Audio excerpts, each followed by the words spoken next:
Улсын хурлын эдийн тухай хуульд нэмэлт өөрчлөлт оруулах саналыг улсын хурлын нэр бүхий гишүүд гаргажээ. Нэгдүгээрт байнгын орон дээр дэмжсэн дэмжээгүй саналаас үл хамааран хууль санаачлах эрх бүхий этгээдийн анх гаргасан саналыг дэмжих хэсгийг нь санал хурааж чуулганы хуралдаан эцэслэх хуулийн цэцэг боловсруулжээ. Хоёрдугаарт засгийн газрын гишүүнийг томилох ерөнхий сайдыг бүрэн эрхийг нь хэрэгжүүлэх, улсын хуралд танилцуулгатай холбоотой зүйлдер хугацаа алдах тохиолдол байдаг. Тийм учраас тодорхой хугацаатай болгох санал гаргасан. Харин гуравдугаарт үндсэн хуульд нийцүүлж эдийн тухай хуульд байгаа зарим хугацаатай холбоотой зохицуултуудыг өөрчлөх саналыг дэвшүүлжээ. Үндсэндээ зөвхөн асуудал үүсгэхээр шүүгээд өнгөрдөг биш, нэг мөр гац шийдийг нь гаргаж хуулийн хийдлийг бөглөж энэ асуудалд цэг тавих зүйтэй гэж үзэж байгаагаа улсын хурлын дараах гишүүд онцлож байна. Сая үндсэн хуулийн зэцгийн дүгнэлт гарсантай холбогдуулаад ер нь өмнө ч чуулган дээр удаа дараа яригдж байсан улсын хурлын гишүүн засгийн газар ерөнхийлөгчийн хууль санаачлах эрх бүхий этгээдийн анх оруулсан анх гаргасан саналаар нь санал хураахгүйгээр байнгын орон дээр дэмжээгүй саналыг дэмжээгүй саналыг дэмжихгүй зэрэг ийм зарчмын бус томьёолоор санал хураасантай холбоотой олон ийм тодорхой бус ойлгомжтой бус ийм санал хураалтанд гишүүд оролцож Монгол төрийн эрх барих хууль тогтоох дээд байгууллагын эцсийн шийдвэрийг гаргаж байгаа нь бол буруу байна гэж үзэж бид үндсэн хуульд нийцүүлэн чуулганы хурлын эдийн тухай хуульд байнгын орон дээр дэмжсэн дэмжээгүй саналаас эсхээс үл хамаарч анх гаргасан хууль санаачлах эрх бүхий этгээдийн гаргасан саналыг дэмжих хэсгээр өөрөөр хэлбэл тэр анх гаргасан саналын дэмжин эсвэл татгалзна гэдгээр санал хурааж чуулганы хурлаа эцэлье гэдэг ийм саналыг боловсруулсан. За учир нь бол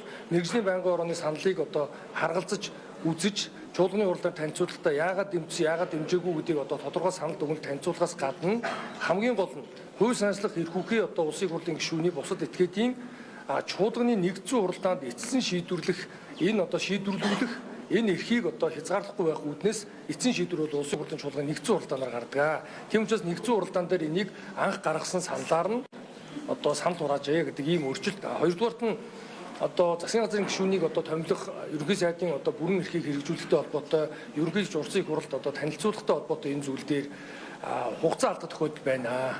Тийм учраас энийг тодорхой хугацаатай болгож өгье. За гуравдугаарт нь бол үндсэн хуульд нийцүүлж эдийн тухай хуульд байгаа зарим хугацаатай холбоотой зохицуултыг өөрчлөё гэдэг ийм саналыг дэвшүүлж байгаа. Тэгээ дүгнж хэлэх юм бол үндсэндээ бид бол ажил хэрэгчээр энэ хууль тогтоогчийнхоо үүргийг биелүүлье. Зөвхөн тухайн асуудал үүсгээр ингээд шүүгээд өнгөрдөг биш. Энийг нэг мөр энэ гарц шийдлийг гаргаж хуулийн хийдэл байгаа энэ зүйлийг бөглөж нэг мөр энэ асуудал дээр цэг тавьдаг байя гэдэг үгнээс энийг сонссон юм аа. Тэгээд бид нэр ер нь зөвхөн хууль тогтоомж дээр биш. Хоорондоо ярихдаа хэлцэгтэй ч гэсэн аливаа асуудлыг ер нь ойлгомжтой байх хэрэгтэй.